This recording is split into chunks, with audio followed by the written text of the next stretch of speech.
Hey guys, today I am gonna show you how to change the button background color. Let's take a button first. Now I am gonna increase its layout size and magically connect its constraints. Now let's change its background.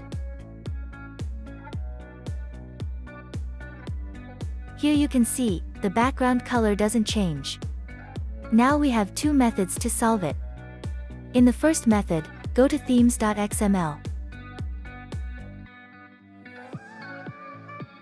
Delete up to material components.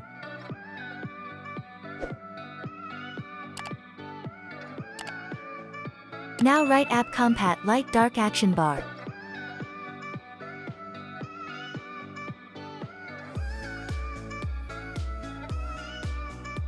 Here the problem is solved.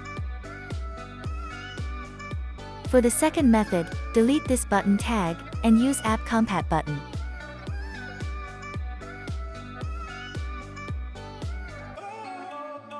Now the button background will change. In these two ways, you can change the background of the button in Android Studio. Please hit like and subscribe button and also press the bell icon for the notification of upcoming videos.